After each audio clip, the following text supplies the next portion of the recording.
अस्सलाम वालेकुम जी। तुसां पे तकने हो पंजाबी सकाफत यूट्यूब चैनल। मैं तुहाडा अपना वीर खादम सकाफत। जनाब रियाज विच सऊदी अरब ने शहर रियाज विच रियाज सीज़न शुरू हो चुकिया वै। पाकिस्तानी यह हफ्ता मनाया जा रहा है जिस विच पाकिस्तानी सकाफत की प्रमोट किया जा रहा है।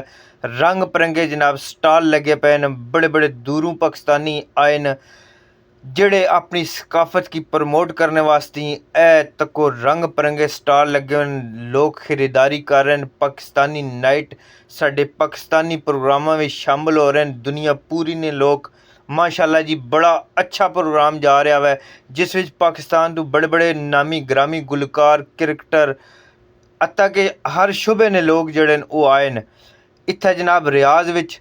यह हफ्ता जोड़ा वै ये पाकिस्तानी सीज़न रियाज सीज़न मनाया जा रहा है जिस विच जनाब तुसां की तक सकने पाकिस्तानी मसनूआत उन्होंने कल्चर पाकिस्तान ने खाने हर किस्म ने जनाब पाकिस्तानी सकाफत की प्रमोट करने में अपना किरदार अदा कर रहे हैं।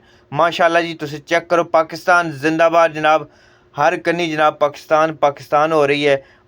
ए सकाफत पाकिस्तान की जड़ी है इत्थे अलहमदुलिल्लाह सऊदीया विच दियारे गैर विच रह के जिस तरह पूरी दुनिया विच मुसलमान प्रमोट कर रहे हैं पाकिस्तानी प्रमोट कर रहे हैं इस तरह असें लोग सऊदीया विच रह के असें इत्थे ने जेड़े बादशाह न हुकमरान उन्होंने शुक्रिया अदा करने जेड़े वो साड़ियाँ खुशियां में शामिल होने और असें उन्होंने खुशियां में शामिल होना। माशाल्लाह जी रंग बिरंगे स्टाल जलेबियाँ मठियाइयाँ जनाब पूरा तुसें की पता ही लगना कि तुस पाकिस्तानी मेले ते आए हुए हो और तुसें जनाब पाकिस्तान ना मज़ा दोबाला कर रहे हो। इत्थै जेड़े बंदे छुट्टी नहीं जा सकने सरकार रियाज सीज़न में शामिल होवो और उत्थे जाकर अपना समझो कि तुसें पाकिस्तान में मौजूद हो क्योंकि इत्थे रंग बिरंगी पाकिस्तानी चीज़ां मिलन लगियां। पाकिस्तानी पेंटिंग पाकिस्तानी खाने हर किस्म ने जनाब तुसें पाकिस्तानी इत्थे प्रोग्राम मिल सन। बड़े बड़े नामी ग्रामी क्रिकेटर स्टार गुलकार शुबाए हर जिंदगी ने लोग जड़े ने उत्थे आए हुए तो बड़ा रश होना मैं सरकार अल सफेदी पार्क रियाज विच तुसी आओ और आके जनाब तुसी इस प्रोग्राम की इंजॉय करो। ए तको जनाब साडा कल्चर है ये जनाब तुसी तक सकते हो पुराने दौर दी यादां ताज़ा होने लगियां। माशाल्लाह जी बड़ा अच्छा सेटअप बनाया हुआ है असें सऊदी गवर्नमेंट ना और इस प्रोग्राम की ऑर्गेनाइज़र करने वाले जितने दोस्त अहबाब न उन्होंने शुक्रिया अदा करने ए जनाब तको तुसें ढोलकी रखी है साडी भैन ने और माशाल्लाह बड़ा अच्छा प्यारा निज़ाम बना के जनाब इत्थे कर रहे हैं। तुसीं तकने जाओ। अल्लाह पाक तुहानू सलामत रखे। साडी वीडियो चंगी लगे साडे चैनल पंजाबी सकाफत की सबसक्राइब ज़रूर करना ताकि आने वाली जितनियां वीडियो न तुहाडे तक पहुँचनियां रहन। असें कोशिश करने जनाब तुसीं पिछे तक सकने हो कि रंग बिरंगी पाकिस्तानी सकाफत है। ठीक है रियाज अल सफेदी पार्क विच इंशाल्लाह यह हफ्ता 3 नवंबर तक जनाब ये प्रोग्राम रह सन पाकिस्तानी उस तो बाद दोया मुल्कां नाल जेड़ा वा वो प्रोग्राम शुरू हो जासी। साडा प्रोग्राम जनाब तको सऊदी लोग भी जेड़े साड़ियाँ खुशियां में शामिल न असें जनाब खुद क्यों ना इन्हां खुशियां में शामिल होवां। बहुत शुक्रिया जी। अगर साडी वीडियो पसंद आवे तो चैनल की सब्सक्राइब ज़रूर कर देना। बहुत शुक्रिया।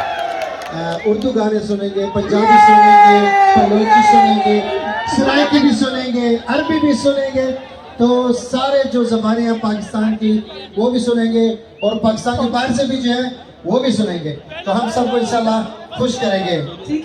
इंडिया के लोग हैं जबरदस्त माशाल्लाह ठीक है और बांग्लादेश वेलकम देशी मेरा कोई साथी बने आपकी मौजूदगी का महसूस होना चाहिए। Come on, everybody go.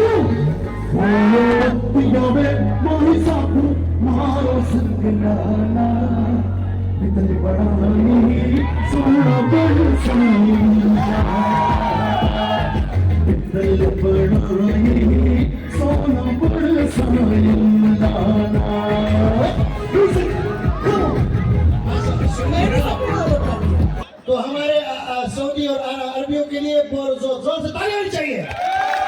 تحية يا إخوان السعوديين العرب الله يحييكم معنا في برنامج الليالي الباكستانية।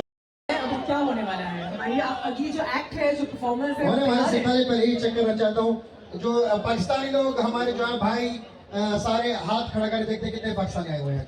कितने पाकिस्तानी हैं इस कार में? मैंने एक हाथ बोला, 3 नहीं बोले।